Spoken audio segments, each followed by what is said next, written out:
I won't say much. I would just say this movie is all about love, love that was pure and divine, and that is what is missing in today's era. So maybe you can't experience that in your personal life. So why don't we all go and watch it in theaters to experience that on screen? And I truly believe that love is all about souls getting connected to each other.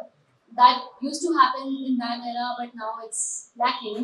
So just to get it back and just to experience that, everybody should go and watch it in theaters. That's it. Thank you so much. Hope you like the trailer. Thank you. ಈಗ ತ್ರಿವೇಣಿಯವರ ಕಾದಂಬರಿಗಳೆಲ್ಲ ಹೆಣ್ಣಿನ ಭಾವನೆಗಳ ಬಗ್ಗೆ ಮತ್ತೆ ಭಾವನೆಗಳ ಮೇಲೆ ಆಗುವಂತ ಆಘಾತಗಳ ಬಗ್ಗೆ ಮತ್ತೆ ಸರಪಂಜರ ಇರ್ಬೋದು, ಬೆಳ್ಳಿ ಮೋಡ ಇರ್ಬೋದು, ಮತ್ತೆ ಹೂವಾಡು, ಈ ಕಥೆನೂ ಅದೇ ತರ ಇರುತ್ತೆ. ಸರ್ ಆಕ್ಚುಲಿ ತ್ರಿವೇಣಿ ಅವರು 30ಕ್ಕಿಂತ ಹೆಚ್ಚು ಕಾದಂಬರಿಗಳು ಬರೆದಿದ್ದಾರೆ ಸರ್. ಅದ್ರಲ್ಲಿ 2 ಕಾದಂಬರಿಗಳು ಲವ್ ಸ್ಟೋರೀಸ್ ಬರೆದಿರೋದು. ಎಲ್ಲರೂ ಅನ್ಕೋತಾರೆ ಅವ್ರದ್ದು ಸೈಕಾಲಜಿಕಲ್ ಥ್ರಿಲ್ಲರ್ಸ್ ಜಾಸ್ತಿ ಅನ್ನೋ ಕಾರಣಕ್ಕೆ ತ್ರಿವೇಣಿ ಅವರು ಬರೆದಿರೋದೆಲ್ಲ ಅದೇ ಅನ್ನೋ ತರ ಅನ್ಕೊಂಡಿದ್ದಾರೆ. ಆಕ್ಚುಲಿ 2 ಕಾದಂಬರಿಗಳು, ಒಂದು ವಸಂತಗಾನ ಮತ್ತೆ ಇನ್ನೊಂದು ಬಾನುಗಳಾಗಿತ್ತು. ಇವೆರಡೇ ಕಾದಂಬರಿ ಪ್ಯೂರ್ ಲವ್ ನ ತಗೊಂಡಿದ್ದಾರೆ ಸರ್. ಎಲ್ಲೂ ಸೈಕಾಲಜಿಕಲ್ ಮಿಕ್ಸ್ ಮಾಡಿಲ್ಲ. ಸೊ ಆ ನಿಟ್ಟಿನಲ್ಲಿ ಒಂದು ಲವ್ ಸ್ಟೋರಿ ಹುಡುಕ್ತಾ ಇದ್ವಿ. ಆವಾಗ ನಮ್ಗೆ ಕಣ್ಣು ಬಿದ್ದಿದ್ದು. ಸೊ ನೀವು ಬೆಳ್ಳಿ ಮೋಡ ಅಥವಾ ಹೂವನ್ನು ಆ ತರದೇನಿರುತ್ತೆ ಆ ತರ pure form of loves. Triveni ಅವ್ರದ್ದು ಕಾದಂಬರಿಗಳನ್ನೇ ಸರ್ವಶ್ರೇಷ್ಠ ಕಾದಂಬರಿಗಳಲ್ಲಿ ಆಕ್ಚುಲಿ ಇವೆರಡು ಕೂಡ ವಸಂತಗಾನ ಮತ್ತೆ ಬಾನು ಬೆಳಗಿತ್ತು. ಸೊ ಗೊತ್ತಿಲ್ಲ ಯಾಕೆ ಈ ಕಾದಂಬರಿ ಯಾರ ಕಣ್ಗೂ ಬಿದ್ದಿರ್ಲಿಲ್ಲ ಅಂತ. ನಾನು ಕೇಳ್ಪಟ್ಟಂಗೆ ವಸಂತಗಾನ ಹಿಂದೆ ರಾಜ್ಕುಮಾರ್ ಅವರು ಟ್ರೈ ಮಾಡಕ್ಕೆ ಅಂತ ಹೊರಟಿದ್ರು ಅನ್ನೋದು ಒಂದು ಕೇಳ್ಪಟ್ಟಿರ್ತೀನಿ. ಎಷ್ಟು ನಿಜ ಅಂತ ನಮ್ಗೆ ಗೊತ್ತಿಲ್ಲ, ಕೇಳ್ಪಟ್ಟಿರೋದಷ್ಟೇ. ಬಟ್ ಅವಾಗ ಇದು ಹೊಸ ಬೆಳಕು ಯಾವುದೋ ಒಂದು ಸಿನಿಮಾ ಬಂತು ಅನ್ನೋ ಕಾರಣಕ್ಕೆ ಇದನ್ನ ಬಿಟ್ರು ಅನ್ನೋ ತರದ್ದು. ಸೊ ಲಕ್ಕಿಲಿ ಆ ತಾಯಿದು ಕಾದಂಬರಿ ನಮಗ್ ಸಿಕ್ತು, ನಾವು ಮಾಡ್ತೀವಿ. ಇಂಡಿಯಾ ಪಾಕಿಸ್ತಾನದ ಕಥೆನಲ್ಲಿ ಸರ್ ಆಕ್ಚುಲಿ ವಸಂತಗಾನ ಬರ್ದಿದ್ದು ಆಲ್ಮೋಸ್ಟ್ 50-60s ನಲ್ಲಿ ಸರ್. ಸೊ 1970s ನಲ್ಲಿ ಇಂಡಿಯಾ ಪಾಕಿಸ್ತಾನ ವಾರ್ ಅಂದ್ರೆ ಬಾಂಗ್ಲಾ ಇಂಡಿಯಾ ವಾರ್ ಆಗುತ್ತೆ. ಅದನ್ನ ಒಂದು ಟ್ವಿಸ್ಟ್ಗೆ ತಗೊಂಡ್ಬರ್ಬೇಕು ಅನ್ನೋ ಕಾರಣಕ್ಕೆ ಇದು ಪ್ಯೂರ್ಲಿ ನಮ್ಮ ಮತ್ತೆ ನಿಮ್ಮ ಇದಕ್ಕೆ ಎಷ್ಟು ಬದಲಾಯಿಸ ಸರ್ ಆಸ್ ಪರ್ ಅವ್ರದ್ದು ಅಗ್ರಿಮೆಂಟ್ ಪ್ರಕಾರನೇ, ಅಂದ್ರೆ ತ್ರಿವೇಣಿ ಅವ್ರ ಮಕ್ಕಳ ಜೊತೆ ನಾವು ಅಗ್ರಿಮೆಂಟ್ ಮಾಡ್ಕೊಂಡಾಗ್ಲೇನೆ ಅವ್ರು ಹೇಳಿದ್ವಿ ಅಂದ್ರೆ 1970s ತಗೊಂಡ್ಬರ್ತೀವಿ ಮತ್ತೆ ಒಂದಷ್ಟು ಬದಲಾವಣೆಗಳು ಮಾಡ್ಕೊತೀವಿ ಅಂತ ಅನ್ಬಿಟ್ಟು. ಎಲ್ಲೂ ಸೋಲ್ ಆಫ್ ಕತೆ ಹೋಗ್ದಂಗೆ ಅದ್ರದ್ದು ಆತ್ಮನ ಎಲ್ಲೂ ತೆಗಿದಂಗೆ ಕೆಲವು ಬದಲಾವಣೆಗಳನ್ನ ನಾವು ಮಾಡ್ಕೊಂಡು ಈ ನಾವೆಲ್ಸ್ ಇಂದ ಸಿನಿಮಾ ರೂಪಕ್ಕೆ ಬರೋದು ತುಂಬಾ ಸಿನಿಮಾಗಳು ಹಿಟ್ ಆಗಿದೆ, ಕೆಲವು ನಿಲ್ಲಕ್ಕೆ ಆಗಿರ್ಲಿಲ್ಲ. ಈಗಿನ ತಲೆಮಾರಿಗೆ ಓದೋ ಅಭ್ಯಾಸ ಕಡಿಮೆ ಆಗ್ತಾ ಇದೆ. ಆ conversion as a cinema producer ಆಗಿ ಹೇಗೆ ನೋಡ್ತೀರಾ? ಸರ್ ಓದೋದು ಕಡಿಮೆ ಆಗ್ತಾ ಇದೆ. ಬಟ್ ಏನಕ್ಕೆ ಅಂದ್ರೆ ಈಗ as you know media is very strong. Media ಅಂದ್ರೆ ಎವ್ರಿವನ್ ವಾಸ್ ವಾಚಿಂಗ್ ಟಿವಿ. ಮುಂಚೆ ಅದೇ ಒಂದು ಅಭ್ಯಾಸ ಇತ್ತು.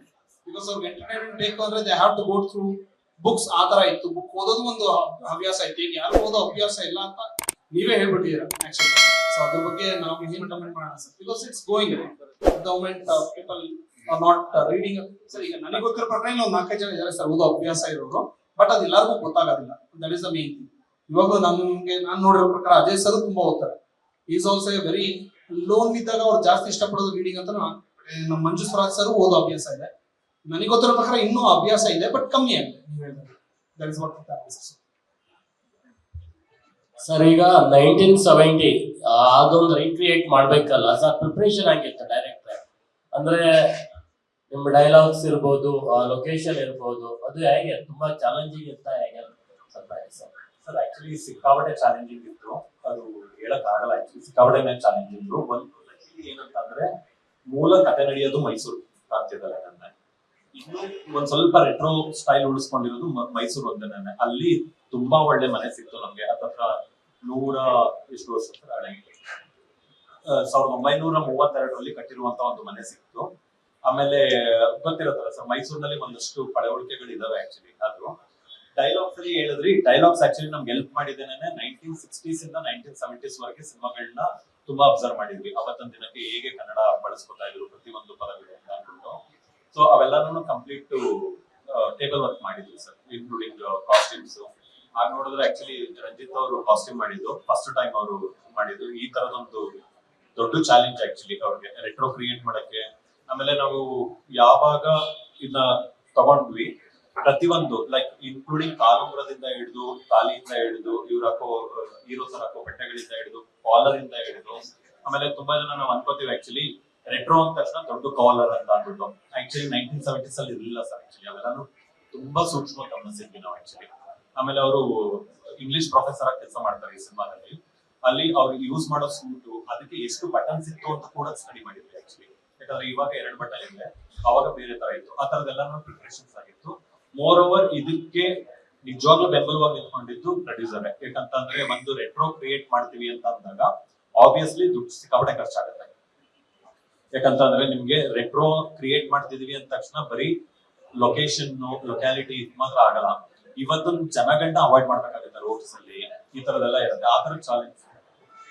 ಎಲೆಕ್ಟ್ರಿಕ್ ಕೇಬಲ್ಸ್, ಆಮೇಲೆ ಸ್ಕ್ಯಾನರ್ಸ್ ಗಳು, ಆಮೇಲೆ ನಿಮ್ಗೆ ಗೋಡೆ ಮೇಲೆ ಇರೋ ಭಿತ್ತಿ ಚಿತ್ರಗಳು ಇವೆಲ್ಲ ಇರುತ್ತೆ. ಆಮೇಲೆ ನಾವಲ್ಲಿ ಮಹಾರಾಜ ಕಾಲೇಜು, ಆಮೇಲೆ ಹಾಸ್ಪಿಟಲ್ಸ್ ಈ ತರದೆಲ್ಲಾನು ಚೂಸ್ ಮಾಡಿದ್ವಿ ಆಕ್ಚುಲಿ ಅಲ್ಲಿ.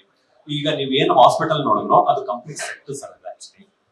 ಸೊ ಆ ತರದೊಂದು ಸೆಟ್ ನ ಕ್ರಿಯೇಟ್ ಮಾಡೋದಿದೆಯಲ್ಲ, ಅದು ಡೆಫಿನೆಟ್ಲಿ ಗೋಸ್ ಟು ಪ್ರೊಡ್ಯೂಸರ್. ಯಾಕಂದ್ರೆ ಆ ಕ್ರೆಡಿಟ್ ಕಂಪ್ಲೀಟ್ ಅವ್ರಿಗೆ ಹೋಗ್ಬೇಕು. ಯಾಕಂದ್ರೆ ನಾವು ಅದೊಂದು ಬಾಳ್ ಬಿದ್ದಿದ್ದೊಂದು ಬಂಗ್ಲೆ, ಅದು ಆ ಬಂಗ್ಲೆನ ನಾವು ತಗೊಂಡು ಕಂಪ್ಲೀಟ್ ಹಾಸ್ಪಿಟಲ್ ಮಾಡಿದ್ವಿ ನಾವು ಆಕ್ಚುಲಿ ಅಂತ ತಗೊಂಡು. ಆಮೇಲೆ ಆರ್ಟ್ ಡೈರೆಕ್ಟರ್ಗೆ ಆ ವಿಷಯಕ್ಕೆ ನಾನು ಥ್ಯಾಂಕ್ಸ್ ಹೇಳ್ಬೇಕು. ಯಾಕಂತಂದ್ರೆ ಅವತ್ತೊಂದು ದಿನಕ್ಕೆ ಸ್ಟ್ರೆಚಸ್ ಇಂದ ಹಿಡಿದು ಪ್ರತಿಯೊಂದು ಬೇರೆ ತರ ಇತ್ತು. ಅದನ್ನೆಲ್ಲ ಸೋರ್ಸ್ ಮಾಡಿ ಅವರು ತಗೊಂಡ್ಬಂದ್ರು ಇದೆಲ್ಲ. ಆಮೇಲೆ ಭಾಷೆ ಮೇಲೆ ಆಬ್ವಿಯಸ್ಲಿ ಅಜಯ್ ಸರ್ಗೆ ಅದೊಂದು ಇಡ್ತಾ ಇತ್ತು ಆಕ್ಚುಲಿ ಕನ್ನಡದ್ದು. ಇವ್ರಿಗೆ ಪರಿ ಅಂತ ಒಂದು ಹುಡುಗಿ ಇದಾರೆ, ಅವರು ಕಂಪ್ಲೀಟ್ ಒಂದೊಂದು ಪದಗಳನ್ನು ಎಲ್ಲೂ ಮಿಸ್ ಆಗ್ಬಾರ್ದು. ಯಾಕಂದ್ರೆ ನಮ್ ಕಂಡು ಕಾಣದೇ ಇರೋ ತರ ಇಂಗ್ಲಿಷ್ ಇಂಕದಾಗ್ಲಿ ಬೇರೆ ತರ ಇಂಕದಾಗ್ಲಿ ಆಗಿರುತ್ತೆ. ಅದೆಲ್ಲ ಇದ್ ಮಾಡಿದ್ವಿ. ಸೊ ಓವರ್ ಆಲ್ ಟೀಮ್ ಕೆಲಸ ಸರ್ ಇದು ಆಕ್ಚುಲಿ. ಓವರ್ ಆಲ್ ಟೀಮ್ ಕೆಲಸ ಸರ್. ಒಟ್ಟಾರೆ 63 ದಿನ ಶೂಟಿಂಗ್ ಆಗಿದೆ ಸರ್. ಈಗ ನೀವು ಹೇಳಿದ್ರಿ 1970s ಅದ್ರ ಜೊತೆಗೆ ಕಾದಂಬರಿ ಆಧಾರಿತ ಚಿತ್ರ ಅಂತ ಹೇಳ್ಬಿಟ್ಟು, ಆ ಒಂದು ಆಗಿನ ಭಾಷಾ ಶೈಲಿಯೇ ಬೇರೆ. ಈಗಿನ ಮಾತನಾಡುವಂತ ಸಂದರ್ಭದಲ್ಲಿ ಇಂಗ್ಲಿಷು ಕನ್ನಡ ಎರಡು ಮಿಕ್ಸ್ ಮಾಡ್ತಾರೆ. ಬಟ್ ಅವ್ರಿಗೆ ಅಂದ್ರೆ ಇದಕ್ಕಿಂತ ಮುಂಚೆ ಕನ್ನಡದ ನಟಿಯರಿಗೆ ಯಾರಿಗಾದ್ರೂ ಅಪ್ರೋಚ್ ಮಾಡಿದ್ರೆ ಅಥವಾ ಅವ್ರಿಗೆ ಫಸ್ಟ್ ಅಪ್ರೋಚ್ ಮಾಡಿದ್ದ ಅಂತ?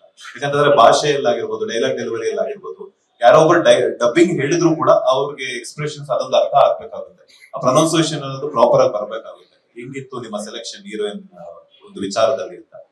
ಆಕ್ಚುಲಿ ಹೀರೋ ಸೆಲೆಕ್ಟ್ ಆಗಿದ್ರು ನಾವು ಫಸ್ಟ್ ಅನ್ಕೊಂಡ ತಕ್ಷಣ ಅಜಯ್ ಸರ್ ಅನ್ಕೊಂಡ್ವಿ. ಅಜಯ್ ಸರ್ ಬಂದ್ರು ಆಕ್ಚುಲಿ. ಬಟ್ ಹೀರೋಯಿನ್ಗೆ ಆಕ್ಚುಲಿ ಸಿಕ್ಕಾಪಟ್ಟೆ ಕಷ್ಟಪಟ್ಟಿದ್ವಿ ಸರ್. ಅಂದ್ರೆ ನಾವು ಫಸ್ಟ್ ಕನ್ನಡದಲ್ಲಿ ತುಂಬಾ ಜನನ ನೋಡಿದ್ದು. ಸೊ ನೀವು ನಂಬ್ತಿರೋ ಬಿಡ್ತಿರೋ ಹತ್ತತ್ರ 40ರಿಂದ 45 ಜನ ಹೀರೋಯಿನ್ ಸೋರ್ಸ್ ಮಾಡಿರೋದು ಸರ್. ಆಕ್ಚುಲಿ ನಮ್ಗೆ ಒಂದು ಯಾವ್ದೋ ಒಂದು ರೀಲ್ ನಲ್ಲಿ ಇವ್ರು ನೋಡಿದ್ವಿ ನಾವು ಆಕ್ಚುಲಿ. ನಮ್ಗೆ ಒಂದು ಬೇಕಾಗಿದ್ದು ಏನಂದ್ರೆ ಆ ಹೀರೋಯಿನ್ ಸಿಕ್ಕಾಪಟ್ಟೆ ಮುಗ್ಗುದಾಗಿರ್ಬೇಕು. ಎರಡನೇದು ಬ್ರಾಹ್ಮಣ್ ಕುಟುಂಬಕ್ಕೆ ಹೋಲಿಕೆ ಬರ್ಬೇಕು ಆ ಮುಖ. ಮೂರನೇದು ಆ ರೆಟ್ರೋ ಮುಖ ಇದಾಗ್ಬೇಕು. ಸೊ ಅದನ್ನ ನಾವು ತುಂಬಾ ಕನ್ನಡ ಆಕ್ಚುಲಿ ನನ್ನ ಆಲ್ಮೋಸ್ಟ್ ಬಹುತೇಕ ಸಿನಿಮಾದಲ್ಲಿ ಕನ್ನಡ ಹೀರೋಸ್ ಇರೋದು. ಸೊ ಇದ್ರಲ್ಲಿ ನಾವು ತುಂಬಾ ಜನನ ಟ್ರೈ ಮಾಡಿದ್ವಿ. ಕೊನೆಗೆ ಸಿಗದೇ ಇರೋ ಪಕ್ಷದಲ್ಲಿ ಕೊನೆಗೆ ಹೇಗಾಗುತ್ತೆ ಅಂದ್ರೆ ನಾನು ಪ್ರೊಡ್ಯೂಸರ್ ರಸ್ತೆಲ್ ಹೋಗೋರ್ನೆಲ್ಲ ಇದ್ ಮಾಡ್ತಾ ಇದ್ವಿ. ಆಕ್ಚುಲಿ ಇವ್ರನ್ನ ಮಾಡ್ಬೋದಾ, ಇವ್ರನ್ನ ನೋಡ್ಬೋದಾ. ಫೈನಲಿ ಒಂದು ರೀಲ್ ಅಲ್ಲಿ ನೋಡಿದ್ವಿ ಅವ್ರನ್ನ. ಆಮೇಲೆ ಕರ್ಕೊಂಡ್ ಬಂದಾದ್ಮೇಲೆ ಸುಮ್ಮನೆ ಕುತ್ಕೊಂಡು ಯೋಚನೆ ಮಾಡಿ ಓಕೆ ಹೀರೋಯಿನ್ ಅಂತ ಚೂಸ್ ಮಾಡಿದಲ್ಲ ಸರ್. ಫಸ್ಟ್ ಅವ್ರನ್ನ ಕರ್ಸಿ ಮಾತಾಡಿ ಬ್ಯಾಂಗ್ಳೂರಿಗೆ. ಸೊ ಅವರು ಮಾಡ್ಬೋದಾ ಇದನ್ನ ಅನ್ನೋದೆಲ್ಲ ನಾವು ಒಂದ್ ಸ್ವಲ್ಪ ಇದ್ ಮಾಡಿ, ಸೊ ಆ ಕಾಸ್ಟ್ಯೂಮ್ಸ್ ಇದ್ರ ಮೇಲೆ ಇವ್ರ ಮೇಲೆ ಕುತ್ಕೊಂಡ್ರೆ ಹೇಗೆ ಕುತ್ಕೊಳ್ಳುತ್ತೆ ಅಂತದೆಲ್ಲ ನಾವು. ಆಮೇಲೆ ಓವರ್ ಆಲ್ ಡೈರೆಕ್ಷನ್ ಡಿಪಾರ್ಟ್ಮೆಂಟ್ ಸಿಕ್ಕಾಪಟ್ಟೆ ಶ್ರಮ ಮಾಡ್ತಿತ್ತು ಆ ವಿಷಯದಲ್ಲಿ, ಹೀರೋಯಿನ್ ಆ ಅಂತ ತಗೊಂಡ್ಬರಕ್ಕೆ. ಆಮೇಲೆ ಇವರು ಏನ್ ಕಡಿಮೆ ಇಲ್ಲ ಆಕ್ಚುಲಿ. ಕೂತಿದ್ರೆ, ಊಟ ಮಾಡ್ತಿದ್ರೆ, ಮಲಗಿದ್ರೆ ಎಲ್ಲ ನಮ್ಮ ಡೈಲಾಗ್ಸ್ ಗಳನ್ನ ಪ್ರಾಕ್ಟೀಸ್ ಮಾಡ್ತಾ ಇದ್ರು ಆಕ್ಚುಲಿ. ಸೊ ಹಾಗೆ ಹೀರೋಯಿನ್ ಅಂದ್ರೆ ಇಲ್ಲೆಲ್ಲ ಸೋರ್ಸ್ ಮಾಡಿ ನಮ್ಗೆ ಸಿಗದೆ ಇದ್ದಾಗ ಲಕ್ಕಿಲಿ ಸರ್ ಒಂದೊಂದು ಕತೆ ಅದು ತರ್ಸ್ಕೊಂಡ್ಬಿಟ್ಟಿರುತ್ತೆ ಸರ್. ಇವ್ರು ಹೀರೋ, ಇವ್ರು ಹೀರೋಯಿನ್ ಅಂತ ಅಂದ್ಬಿಟ್ಟು ಜಸ್ಟ್ ನಾವು ಹುಡುಕ್ತಾ ಇರ್ತೀವಿ ಅಷ್ಟೇ. ಹೆಂಗ್ ಹಾಕೊಂಡು ಅದ್ರ ಗೊತ್ತಿರುತ್ತೆ ಸರ್ ಯಾರು ಬೇಕು ನನ್ಗೆ ಏನಕ್ಕೆ ಅಂತ. ಅದು ಆಯ್ಕೆ ಮಾಡ್ಬೇಕು. ಲೇಟೆಸ್ಟ್ ಹಾಗೂ ಇಂಟ್ರೆಸ್ಟಿಂಗ್ ಸುದ್ದಿಗಳಿಗಾಗಿ ಬಾಸ್ ಟಿವಿ ಕನ್ನಡ ಚಾನೆಲ್ನ ಸಬ್ಸ್ಕ್ರೈಬ್ ಮಾಡಿ. ಹಾಗೆಯೇ ಬೆಲ್ ಐಕಾನ್ ಪ್ರೆಸ್ ಮಾಡಿ. ಇದರ ಜೊತೆಗೆ ಫೇಸ್ಬುಕ್, ಇನ್ಸ್ಟಾಗ್ರಾಮ್, ಎಕ್ಸ್ ನಲ್ಲೂ ಮಿಸ್ ಮಾಡದೆ ಫಾಲೋ ಮಾಡಿ.